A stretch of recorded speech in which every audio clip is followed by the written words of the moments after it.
There is a narrow strip of water, just 33 kilometers wide at its thinnest point. Through it flows 20% of the world's entire oil supply every single day. Saudi Arabia's oil, Iraq's oil, Kuwait's oil, UAE's oil, all of it passes through this one corridor before reaching the rest of the world. That corridor is now closed, and tonight, Saudi Arabia, UAE, Qatar, and Kuwait are all intercepting Iranian missiles simultaneously. This is not a drill, this is not a warning. This is what the closure of the Strait of Hormuz actually looks like, and what it means for every single person watching this video.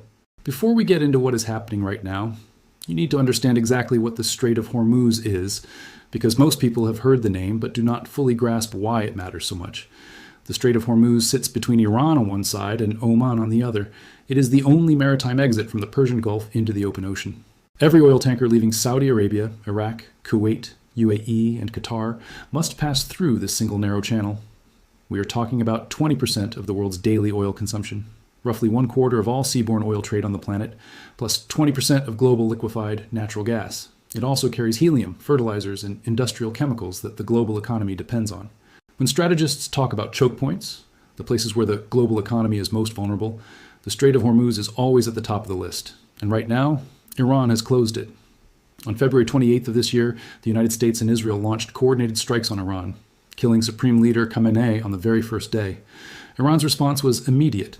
Within days, Iranian forces declared the Strait of Hormuz closed to shipping.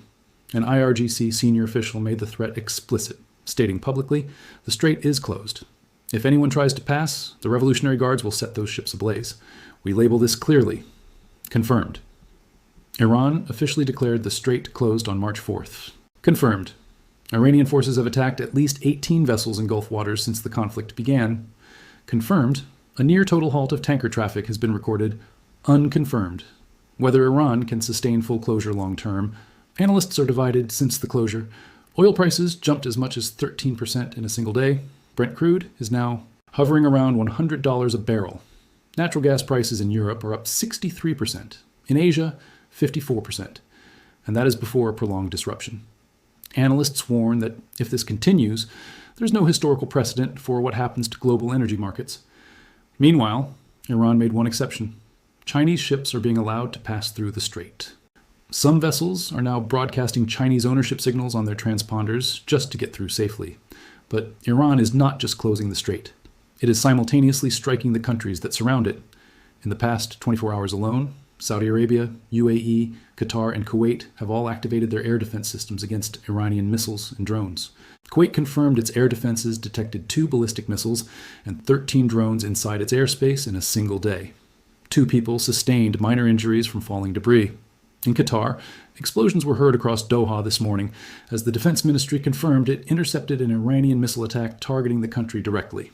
In Abu Dhabi, falling debris from a missile interception killed 1 person in the Bani Yas area just yesterday.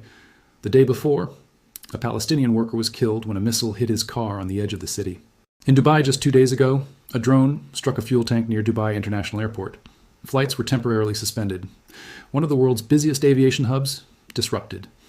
Iran's message to the Gulf states is unmistakable. Hosting American military bases does not protect you. It makes you a target.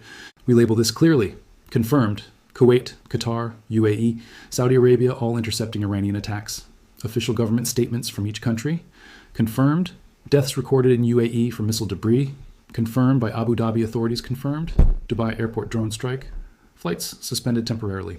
Step back and understand what is actually happening to the global economy right now. Because this is where the strait closure stops being a Middle East story and becomes everyone's story. Iraq had to shut down operations at one of its largest oil fields, simply because tankers cannot leave the strait to collect the oil. Storage is full. Production had to stop. Qatar's energy minister said publicly, if this war continues, Gulf energy producers may be forced to halt exports entirely and declare force majeure. His exact words were, this will bring down economies of the world. 50% of global urea and sulfur exports, key ingredients for fertilizers, pass through the strait. The UN World Food Program has already warned this conflict is driving long-term increases in global food prices.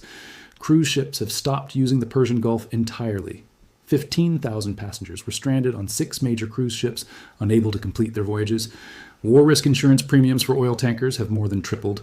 For a single large oil tanker, that is an additional $250,000 per transit. Those costs get passed directly to consumers at the pump.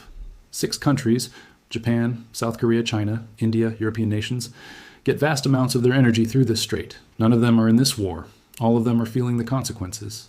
The United States is not standing still.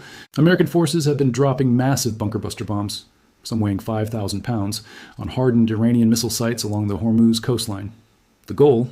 Destroy Iran's ability to threaten shipping from land. President Trump publicly demanded that 7 countries send warships to help keep the strait open.